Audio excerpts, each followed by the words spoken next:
Welcome back, and thank you once again for choosing Chaos TV, because Chaos is always right and always on the money. Now, I know I'm late. You can go ahead and kick me while I'm down.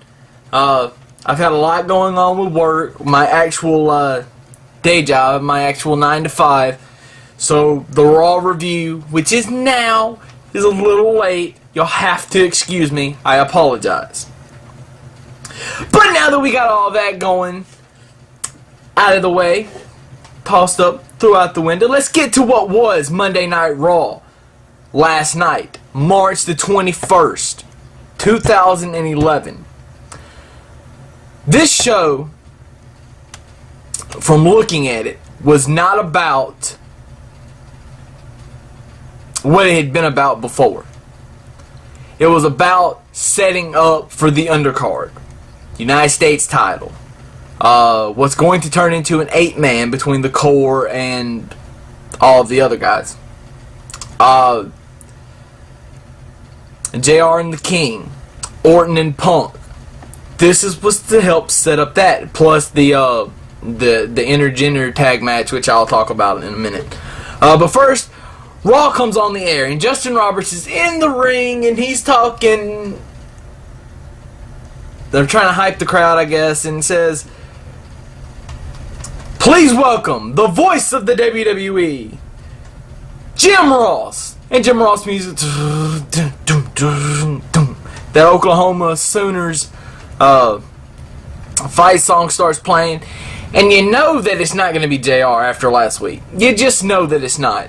Or at least I hope everyone was smart enough to realize that that wasn't going to be Jim Ross. And it was indeed Michael Cole. And Cole comes out dressed as JR, and it's kind of funny, but it's kind of corny, which was kind of the repetition all last night. Anyway, he aggs on the King, gives him some barbecue sauce, and then goes back into his little cage. Triple H comes out just immediately after things start to settle down. He's pretty blunt about it. He just says he wants Taker at Monday Night Raw next week to stand, with a week left until their epic encounter at WrestleMania 27 in Atlanta. He just wants to talk face to face. He just wants to be able to stand face to face with the dead man and tell him at WrestleMania, dead man, you will rest in peace. Now, I like it. It adds even more to an already stacked Monday Night Raw next week. It's going to be good. Live in Chicago, I wish that I lived in Chicago. Or, somewhere around, I would go. Because it's going to be a great show. The lead-in Raw to WrestleMania is going to be about as big as WrestleMania gets. About as big as WrestleMania weekend gets, anyway. Then, Ted DiBiase comes out and gets killed. The end. Sheamus versus Evan Bourne. This is just kind of like a retaliation match, I guess you could call it, for Bourne returning a couple of weeks ago, about 3 weeks ago, and defeating Sheamus after Triple H killed him. And then Daniel Bryan comes out, says, "I want my rematch, and I want it," points at the sign, "at WrestleMania." Sheamus throws the belt at him, bro kick to the face. Okay, you got it. And then leaves. Maurice versus Eve Torres, kind of a boring match, I did like Maurice's she put more mannerisms into this match, which got over with the crowd a little bit more, I think. Cole interrupted again, another Divas match, because they wouldn't have him do it in a regular match for sake of getting killed. And I hate it, and it was stupid. I hate them having Cole get up and do it. It draws a lot of heat, yeah, and it's good, but I don't like it. I would never have him do it. Gabriel and Slater versus Vlad and Santino. I don't think this was for the tag titles. I think this was just another match, just a non-title match. But anyway, it was a decent match for what it was, and of course the core wins, and then everybody comes in and starts beating on them. Well, it's the big show.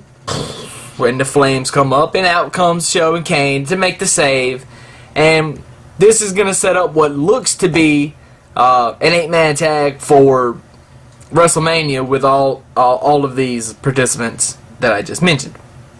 Okay, we go to break. We come back. Cole is in the ring. with Swagger, and he's doing the little, thing or whatever. It's stupid. And he's got the Lawler Family album, because we all know this was the pictures that, they're probably real pictures. It looked like real pictures. I mean, of course, they were real pictures. Were they really of Lawler? Who knows, and his family? But, it could have been. And, he goes through and talks about how Lawler's father hates him or thinks that he's a disgrace or whatever. Whatever. Anyway, Lawler gets pissed, throws the headset down, goes after, he knocks over Swagger, knocks him down, whatever. He gets into the ring, and he starts chasing Cole. Of course, Cole jumps out of the ring and runs around, and then when he comes around the corner, I'm like, there's Swagger. And then there was Swagger. Clothesline, they took him out. Cole put the ankle lock, ... get it? The ankle lock. Anyway. On him, which is, by the way, isn't this a fail? Did they not say weeks and weeks ago that if either one of them touched each other, that they would get fired? Fail. Cole puts the ankle lock on Lawler. That's a fail. He should be fired. Don't make the stipulation if you're not going to stick to it. I'm going to call you out every time.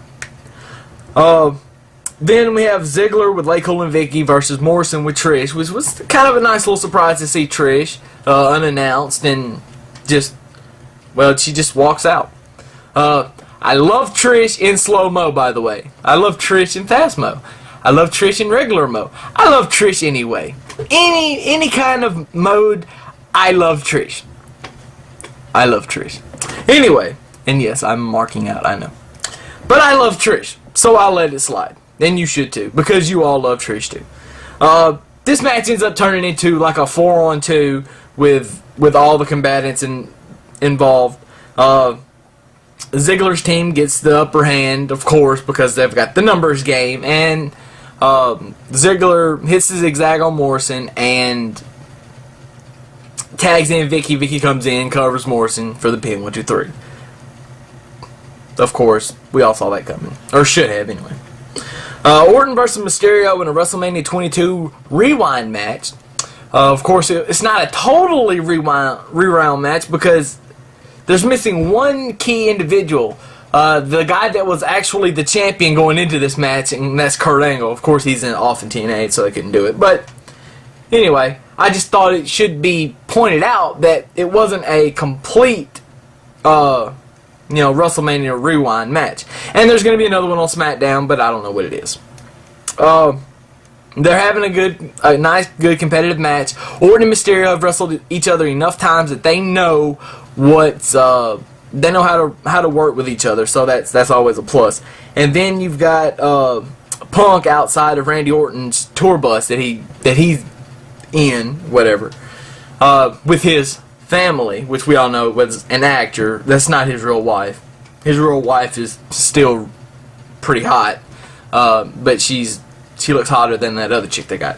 Anyway, Punk lures him out there and then takes advantage of him because he sets him up. He's not even on the bus. He hits him with a wrench in the leg, and that's the end of that. We go to the big thing. The Miz rewrites Miz story. And what he does is he takes the WWE title, and the title because it used to be a spinner. When Cena introduced it, it was a spinner, and then Edge, when he was champion, he kept it a spinner, and then they froze it where it was just the W would stay, like it should instead of spinning around and being stupid. It was cool when it first came out, but then it just kind of got old. I still like the United States spinner belt a whole lot better than I like this one, but that's just my opinion, and I'm entitled to be right. So the Miz takes it and turns it upside down, and it looks like it's a brand new belt too, and they just stopped it. So the Miz is M on the title. It was great. Cena, who was supposed to be live via satellite from his home outside of Boston, was there. And they tore down the set behind him, and he's there. And then he comes out, and a big brawl ensues, and that's pretty much Raw. Although I should note that The Miz looked like he probably tweaked Alex Riley's leg a couple of times when he was putting the STF on him. I still think Cena does it kind of violently, and it's awkward the way he does it, because it contorts that leg where it's not supposed to go. But anyway, there could be an easier way for him to do it, but he doesn't do it that way. So anyway, that was Raw. Next week. Oh, and I apologize for not having a preview video up, because I know a lot of people want to hear me talk about what possibly could happen, but I didn't get a chance to. But I'll do it next week, promise. And next week, The Rock will be there. I'm sure Trish will be there. And then you'll have Taker and Triple H meeting you've got The Rock and Cena's thing that's coming up, their altercation, and then who knows what's going to go down with The Miz, and then Lawler and Cole. I'm sure Lawler will do something. I don't know. They need to have Lawler go over it in this angle 1 week, but I don't know, since it's this close to WrestleMania, that they will, because we all know that he's going to go over anyway. So that's what that is.